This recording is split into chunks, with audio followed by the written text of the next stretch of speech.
Movie की opening scene में हम गार्गी नाम की लड़की को देखते हैं जो एक स्कूल में टीचर रहती है।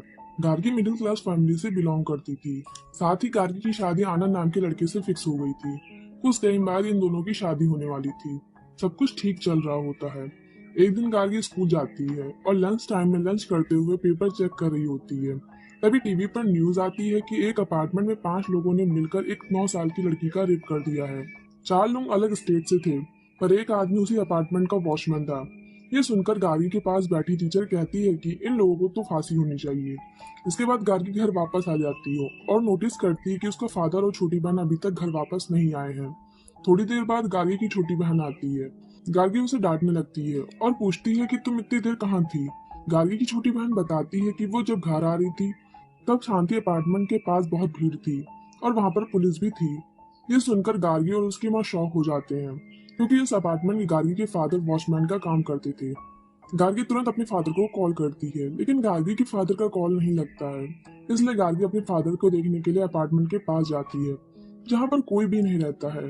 तब वहाँ पर एक कांस्टेबल बताता है कि यहाँ के कुछ लोगों को इंक्वायरी करने के लिए पुलिस स्टेशन ले जाया गया है। गार्गी पुलिस स्टेशन जाती है और वहाँ के कांस्टेबल से मिलती है, जहाँ पर कांस्टेबल पूछता है कि तुम यहाँ क्या कर रही हो। तब गार्गी बताती है कि मेरे फादर ब्रह्मानंदन उस अपार्टमेंट के वॉचमैन थे जो यहाँ आए थे। ये सुनने के बाद कांस्टेबल शॉक हो जाता है और बोलता है कि तुम जाके एसआई से मिल लो। गार्गी एसआई के पास जाकर अपने फादर के बारे में पूछती है। तब एसआई बताता है कि तुम्हारे फादर को गैंग रेप में अरेस्ट कर लिया गया है। गार्गी शॉक हो जाती है और एसआई से कहती है कि आपको गलत फहमी होगी। एसआई कहते हैं कि सारे सबूत को देखते हुए तुम्हारे फादर को अरेस्ट किया गया है और अगर आगे की बात जाननी है तो तुम कल कोर्ट में आ जाना। ये सब कहने के बाद वो लोग गार्गी को भेज देते हैं। गार्गी काफी परेशान होती है।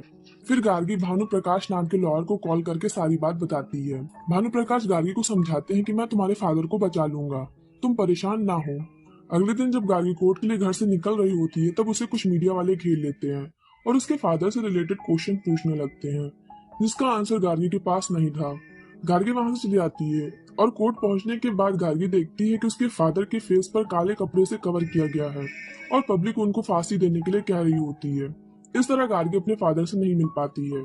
कोर्ट खत्म होने के बाद गार्गी भानु प्रकाश से उसके फादर के केस के बारे में पूछती है। भानु प्रकाश कहते हैं कि कोर्ट में चारों लोगों ने ये कन्फेस किया है कि उन्होंने उस बच्ची का रेप किया है, सिर्फ तुम्हारे फादर को छोड़कर। शायद तुम्हारे फादर को फांसी भी हो सकती है और एसोसिएशन के अकॉर्डिंग कोई भी उनका केस नहीं लड़ पाएगा। इस तरह मैं भी इस केस को नहीं लड़ पाऊंगा। ये सब सुनने के बाद गार्गी काफी अपसेट हो जाती है और घर जाके सोचती है कि वो अपने फादर को कैसे सही साबित करे। तभी वहां पर इंद्रस नाम का एक लॉयर आता है। इंद्रस भानु प्रकाश के अंडर ही काम करता था, इसलिए वो गार्गी से कहता है कि मैं एक अच्छी अपॉर्चुनिटी लेना चाहता हूँ और मैं आपके फादर का केस लड़ना चाहता हूँ। गार्गी इंद्रस से केस लड़ने के लिए ओके कर देती है। अगले दिन जब गार्गी स्कूल जाती है तो उसे पता चलता है कि स्कूल वालों ने उसके फादर की वजह से उसको बाहर निकाल दिया गया है। स्कूल वाली बात जानने के बाद आनंद और उसकी माँ गार्गी से रिश्ता तोड़ देते हैं और जब भी गार्गी बाहर जाती है तो सोसाइटी के लोग गार्गी के फादर की वजह से उसे ताना मारते थे।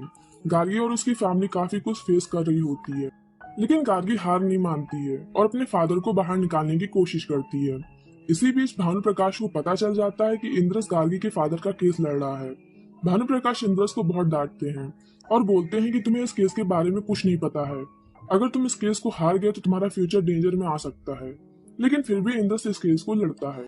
अगले दिन केस की सुनवाई होती है। इसमें मूर्ति नाम के एक लॉयर जो पब्लिक प्रोसिक्यूटर होता है, मूर्ति एसआई को कटघरे में खड़ा करवाता है और इस केस के बारे में बताने के लिए कहता है। एसआई बताता है कि 5 लोगों ने उस बच्ची का रेप करा था। उनमें से 4 लोग अलग शहर के थे और एक उसी अपार्टमेंट का वॉचमैन ब्रह्मानंदन था। उन 4 में से मुकेश नाम के आदमी के पास एक कुत्ता था। मुकेश उस कुत्ते को सीढ़ी के रास्ते से घुमाने जाता था और कुत्ते को देखकर वो बच्ची उसको खिलाने लगी थी।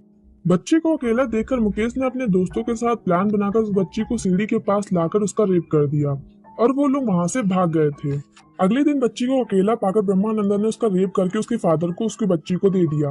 पुलिस ने उन चारों का नंबर ट्रैक करके उनकी लोकेशन पता करके उनको अरेस्ट कर लिया और बच्ची के सामने खड़ा कर दिया। वो बच्ची उन चारों को पहचान गई थी। इसके बाद वो बच्ची ने अपने फादर के कान में ये बोला कि एक और आदमी था और उस टाइम अपार्टमेंट से ब्रह्मानंदन ही था। जब ब्रह्मानंदन को उस बच्ची के सामने खड़ा किया गया तो वो बच्ची ब्रह्मानंदन को भी पहचान गई थी। इंद्रस एसआई से कहता है कि आपने 5 को एक साथ खड़ा किया था, उस बच्ची को पहचानते टाइम घबराहट तो नहीं हो रही थी? थोड़ा और डिटेल में बताइए सर। तब एसआई कहता है कि पहले उन्होंने 4 लोगों को उस बच्ची के सामने खड़ा किया। वो बच्ची उनको पहचान गई थी। बाद में उन्होंने ब्रह्मानंदन को खड़ा किया। बच्ची उनको पहचानने वाली थी, तभी वो बेहोश हो गई। तब उस बच्ची के फादर बताते हैं कि उसकी बच्ची कुछ टैबलेट लेती है। वो टैबलेट ना लेने की वजह से बच्ची बेहोश हो गई थी, लेकिन एक कांस्टेबल वही टैबलेट लेता था। वो टैबलेट बच्ची को देने के बाद बच्ची होश में आ जाती है और ब्रह्मानंदन को पहचान जाती है। इसके बाद अगली सुनवाई के लिए कोर्ट को डिसमिस कर दिया जाता है।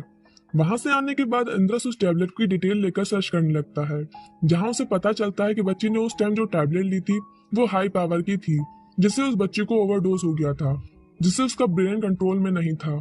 इस तरह उस बच्ची ने गलत डिसीजन लिया और ब्रह्मानंदन का नाम गलती से ले लिया। अगली सुनवाई में इंद्र सारी बात कोर्ट में बताता है।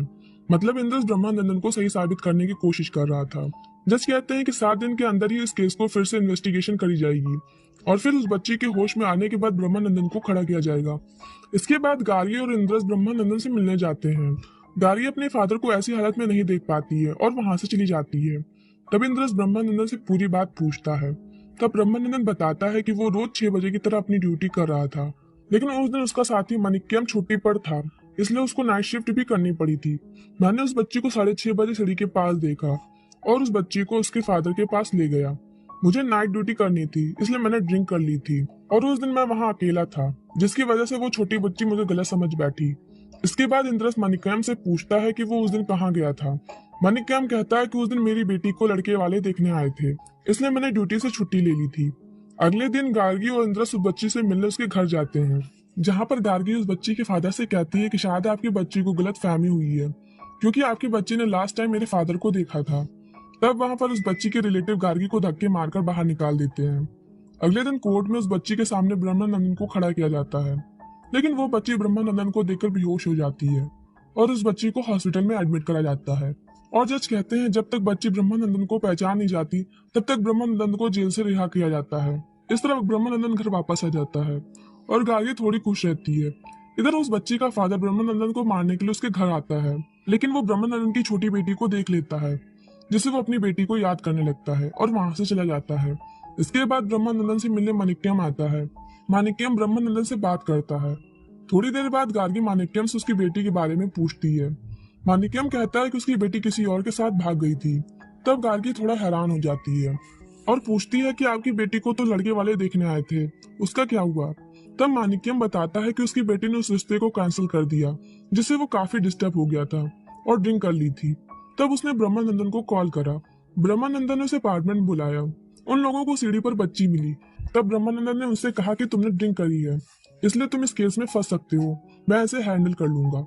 तब गार्गी को ब्रह्मानंदन पर शक होता है, क्योंकि जब इंद्रस और गार्गी ब्रह्मानंदन से मिलने गए थे तो ब्रह्मानंदन ने उन्हें बताया था कि उनके अलावा वहां कोई नहीं था।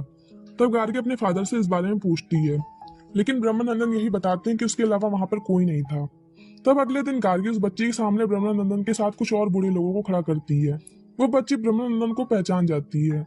यह देखकर गार्गी काफी शौक में रहती है और बुरी तरह रोने लगती है, क्योंकि सच में ब्रह्मानंदन ने उस बच्ची के साथ रेप करा था।